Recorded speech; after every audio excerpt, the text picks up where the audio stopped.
అందరికీ నమస్కారం. నేను మీ షణ్ముఖ్. గౌరవనీయులు నారా లోకేష్ గారు ఒక అనౌన్స్ చేయడం జరిగింది శాసనసభ సాక్షిగా మరియు శాసనమండలి సాక్షిగా. ఏమని ప్రకటన చేయడం జరిగింది అంటే, ఈ ఉగాదికి జాబ్ క్యాలెండర్ రిలీజ్ చేయడం ఖచ్చితంగా జరుగుతుందని చెప్పేసి ఆయన చెప్పడం జరిగింది. మరి నిరుద్యోగులైనటువంటి యువతీ యువకులు రాబోయే నోటిఫికేషన్ని దృష్టిలో ఉంచుకొని ప్రిపరేషన్ ఇప్పటి నుంచి మొదలుపెట్టి వేగవంతంగా కంప్లీట్ చేయవలసిందిగా నిరుద్యోగ యువతీ యువతులకు నా వినతి. అయితే గత పరిపాలనకు ఈ పరిపాలనకు కూడా మనం గుర్తు చేసుకోవాల్సినటువంటి అంశాలు చాలానే ఉన్నాయి. ఎందుకంటే ఎవరు నిరుద్యోగులపైన ప్రేమ, ఎవరు నిరుద్యోగుల పట్ల పక్షపాతి ధోరణితో ఉన్నారు అనేది ఈరోజు మనము తెలుసుకోవాల్సినటువంటి అవసరం ఉంది. ఎందుకంటే వైఎస్ఆర్సీపీ పార్టీ ఏ విధంగా అడుగులు వేసింది, ఏ విధమైనటువంటి హామీలు ఇచ్చింది, మరి ఏ విధంగా ముందుకు వెళ్ళింది అనేది కూడా మనం గుర్తుకు చేయాల్సినటువంటి అవసరం ఎంతైనా ఉంది. అదే తరహాలో అదే విధంగా సైముల్టేనియస్గా ప్యారలల్గా కూటమి ప్రభుత్వం కూడా ఏ విధంగా ముందుకు వెళ్ళింది నిరుద్యోగుల పట్ల అని చెప్పేసి మనం ఆలోచన చేయాల్సినటువంటి సమయం ఎంతైనా ఉంది, ఆ అవసరం ఎంతైనా ఉంది. కాబట్టి ఒకసారి జగన్మోహన్ రెడ్డి గారి పరిపాలన కాలంలో, అంటే ఆయన అధికారంలోకి రాకమునుపు 2019కి మునుపు 730 హామీలు ఇచ్చినటువంటి జగన్మోహన్ రెడ్డి గారు ఆ 730 హామీల్లో ప్రతి సంవత్సరము మేము జాబ్ క్యాలెండర్ రిలీజ్ చేస్తాం జనవరిలో అని చెప్పేసి ప్రతి ఒక్క ప్రచార సభల్లో ఊకదంపుడు ఉపన్యాసాలు ఇచ్చినటువంటి హామీ మీరందరూ గుర్తుకు చేసుకోవాలి. మరి వైఎస్ఆర్సీపీ పార్టీకి సంబంధించినటువంటి నాయకులు కానీ, శ్రేణులు కానీ, కార్యకర్తలు కానీ జగన్ చెప్పాడంతే చేస్తాడంతే అని చెప్పేసి ఊకదంపుడు ఉపన్యాసాలు ఇస్తారు, హైప్ ఇస్తారు, ఎలివేషన్ చేస్తారు. మరి నిజంగా అది జరిగిందా?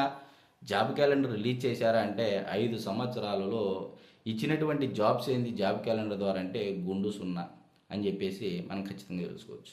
ఈరోజు కేవలం వాలంటీర్లు మరి సచివాలయాలకు దాదాపు కేవలం 15 నుంచి 20 వేలు జీతం, నెలసరి జీతానికి పరిమితం చేసేటువంటి ఉద్యోగాలు ఇచ్చినటువంటి జగన్మోహన్ రెడ్డి గారు మరి ఉన్నత స్థాయి ఉద్యోగాలు ఈరోజు మెగా డిఎస్సి టీచర్ పోస్టింగ్ల కోసం కానీ, క్లర్క్ కానీ, మరి గ్రూప్ 1, గ్రూప్ 2 ఇలాంటి చాలా పోస్టులు కానీ ఎప్పుడే కానీ జాబ్ క్యాలెండర్ రిలీజ్ చేయలేదు జగన్మోహన్ రెడ్డి గారు.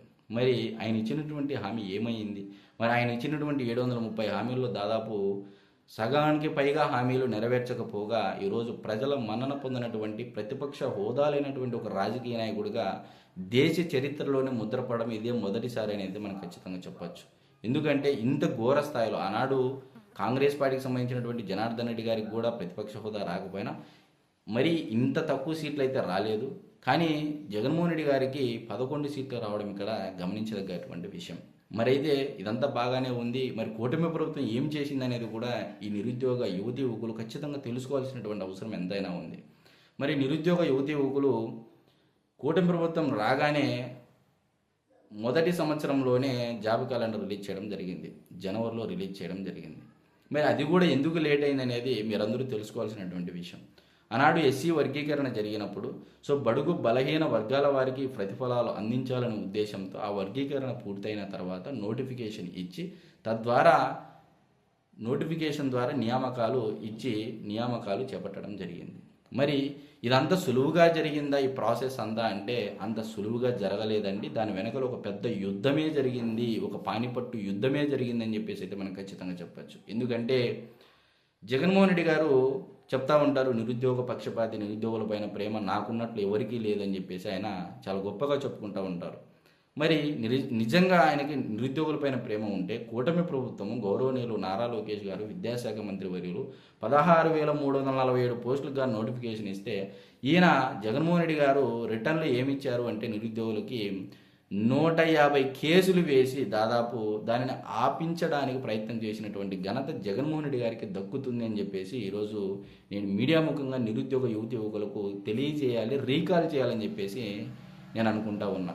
మరి ఇటువంటి పరిస్థితుల్లో ఇంత ఇబ్బందికరమైనటువంటి పరిస్థితులను కూడా దాటుకొని 6 నెలల్లోనే 180 రోజుల లోపలే దాదాపు 16,347 పోస్టులకు గాను నియామకాలు చేపట్టడం జరిగింది. మరి అంతటితో ఆగడం జరిగిందా?